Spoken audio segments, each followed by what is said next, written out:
فبأي آلاء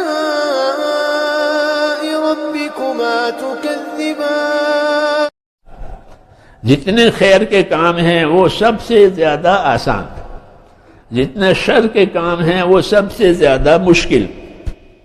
یہ اللہ کی طرف سے ہے کہ جتنے خیر کے کام ہیں وہ آسان، لیکن جبکہ اس کا نفع نقصان سامنے ہو اور اس پر عمل کرے۔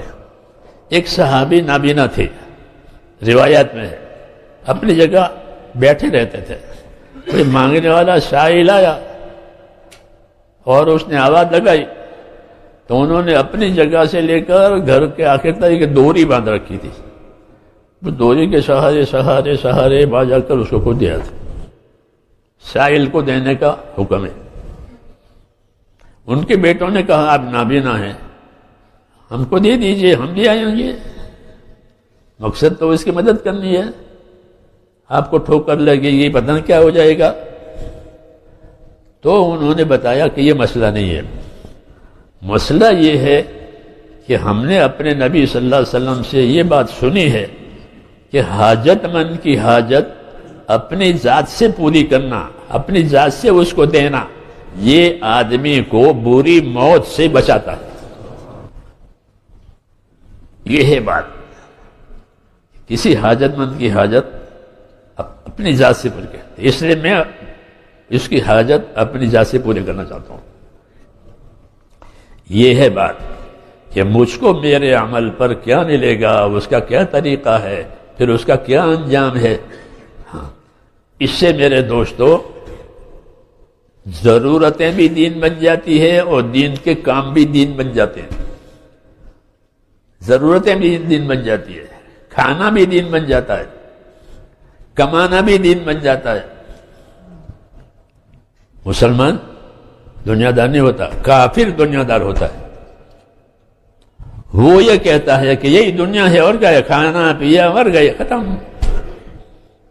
آگے کہ آگے کچھ نہیں ہے۔ ان ہی الا حیاتنا الدنیا نموت ونحیا وما نحن بمبعوثین، یہ دنیا ہے، کھائیں گے پیئیں گے مر جائیں گے، آگے کہ آگے کچھ نہیں ہے۔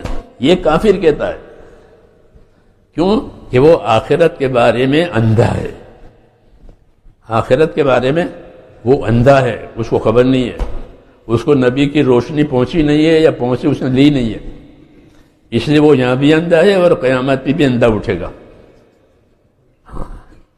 ہم کو یہ بصیرت بتائی گئی ہے کہ ایسا نہیں ہے، ایک کھایا پیا مر گیا کہ نہیں، مسلمان دنیا دار نہیں ہوتا، مسلمان تو دیندار ہوتا ہے، وہ اپنی دنیا کو دین بنا کے پھر لے جاتا ہے ساتھ۔ تاجر کے ساتھ تجارت کا دین جائے گا، زمیندار کے ساتھ زمینداری کا دین جائے گا، جی ہاں، مزدور کے ساتھ مزدوری کا دین جائے گا، کیونکہ مزدوروں کو مزدوری کا دین سکھایا ہے، تاجروں کو تجارت کا دین سکھایا ہے۔ پہلے زمانے میں ان لوگوں کے لیے مستقل نبی آتے تھے، حضور صلی اللہ علیہ وسلم آخر میں سب کے لیے آئے، تو ہر ایک کو اس کے شعبے کا، اس کے دھندے کا دین دیا ہے۔